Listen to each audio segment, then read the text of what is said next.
Hi, and welcome back to another episode of Art World Confessions. This week, I thought to speak a little bit about the dissolution of LGDR, which, I held up as a great hope for future collaborations in the art world, where four really strong individual dealers pool their resources and their ingenuity and come up with a really great concept. But the reality, I guess, of these partnerships is that there are challenges. I mean, if you think of 1 year having only 12 shows, and perhaps you could have more than 12 shows. If you had 3 different floors with 3 different shows, or if you had shows that were less than 1 month in duration, you could probably cram a bit more programming into the spaces or into, group shows or whatever.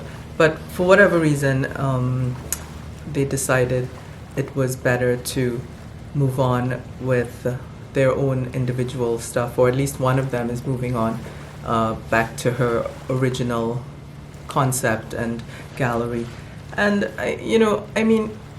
if the artists are dictating how these things go, because the ArtNet article I read said that some artists with the gallerist who moved back to her space, they weren't happy with the new iteration of the 4 dealers working together.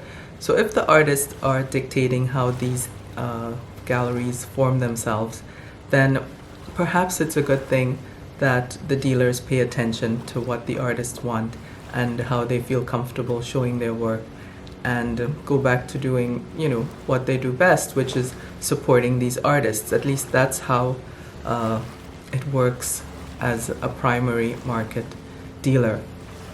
And when I think about how the art was shown in the few exhibitions that I saw at the gallery, I always thought it looked good. I thought they were doing a great job, and I really looked forward to more stuff coming out of the gallery. But c'est la vie.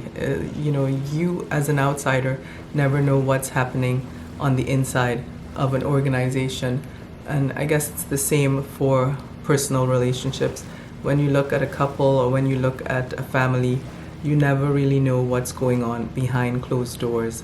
So at the end of the day, I would hope that there are more collaborations like this, which help to strengthen smaller and mid-level galleries, because God knows it can be very challenging at times if you don't have the financial resources, the backing that you need to keep a space alive and to show the artist in all these various places.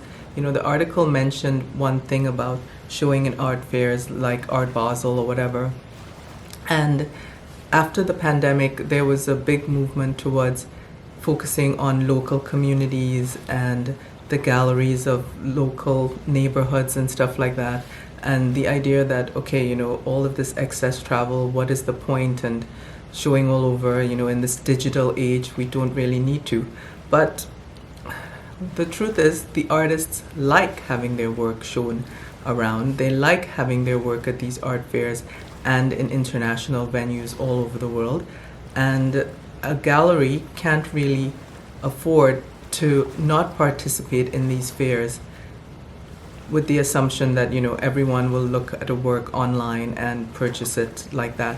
I mean, I think it was Alain Servet, he wrote in his Twitter feed once, I think last June, that he's like, why do they start sending out these previews of their booths like 2 months in advance? He's like, it makes absolutely no sense. We're all going to the fair. By the time you get to the fair, everything's already sold out because they've been sending these previews to all the collectors like 2 months before the fair starts. Or I don't know, maybe 1 month or 6 weeks or whatever. But it was an absurd amount of time before the fair started. So there's that as well in terms of how works are being presented and shown at these fairs that may or may not be in the service of the artist or the collectors, but it is in the service of the bottom line, which the galleries have to pay attention to. So I don't know how they could possibly figure out this delicate balance to please everyone, to please their bottom line, to please the artists, and to please the collectors. But perhaps the savvy dealer is the one who is able to do all of the above and therefore thrive in this competitive art market, in this competitive field, as the more bougie gallerists like to call it. I think that's it for today's episode.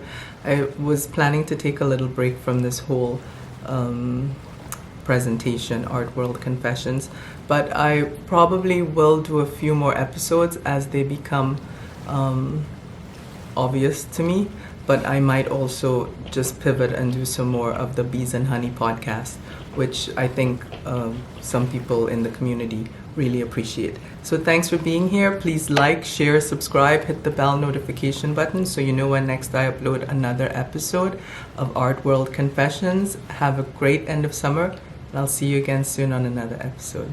Bye.